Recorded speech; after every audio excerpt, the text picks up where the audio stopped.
from the fourth way, page 4.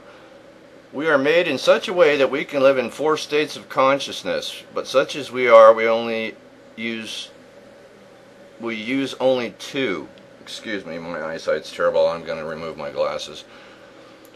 One when we are asleep, and the other when what we call awake. That is to say, in this present state when we can talk, listen, read, write, and so on. But these are only 2 out of 4 possible states. The third state of consciousness is very strange.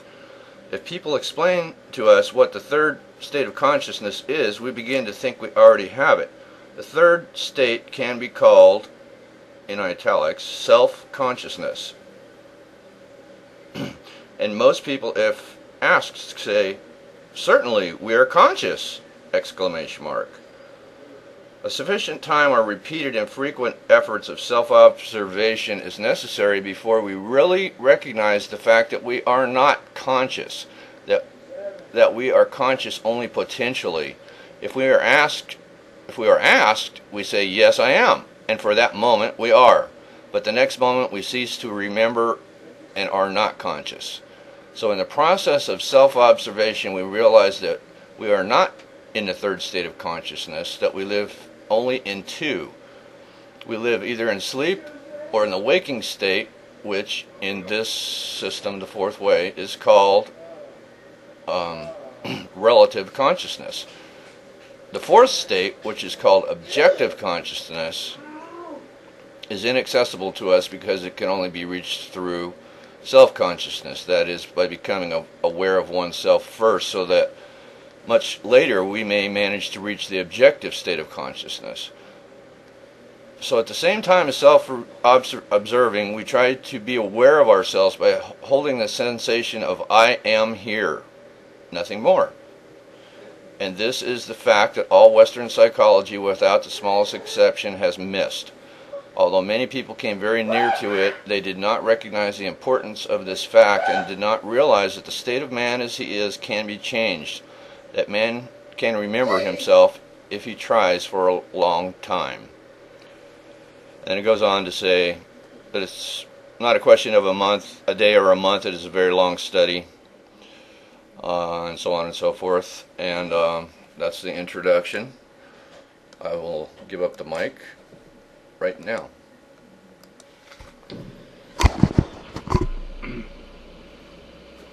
Well, at the risk of being called a liar, I will attempt to speak on the subject. And it's not an easy subject to get a hold of and grasp, but it really is not. So anyone who speaks without complete understanding, as I am doing, is liable to be called, and truthfully so, a liar. Someone who speaks without knowing, anyone who speaks without complete certainty about what he is speaking about lies. And so we have to qualify what we say about self-remembering. And I think Phil actually has touched on in several times in the past, so that's why he's just not going to repeat himself again and again. But I'll say what he says, that it's a sliding scale, people. There's a moment of remembering that is clear as day and sticks with you forever, and there's various gradations of asleep and awake. There's memories that come back to you partially and impartially, and there's those crystal clear moments that you will never forget. And what you remember is not necessarily so important as what you are now, what you are doing now. And the self-remembering is a part of the now, in my opinion. I don't wish to rant about this, but it's a thing that goes to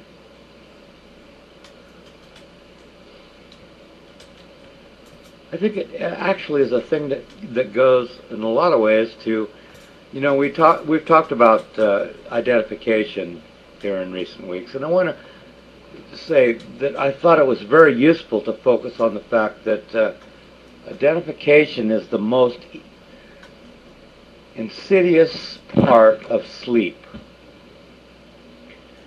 but the most profound characteristic of waking, in my opinion, is external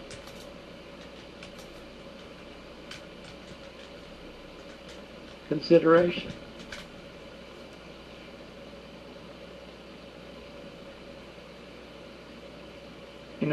Just let that sit there for a minute.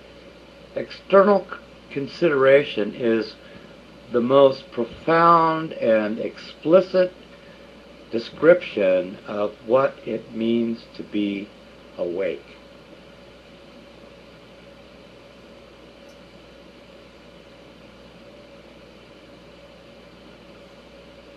Phil.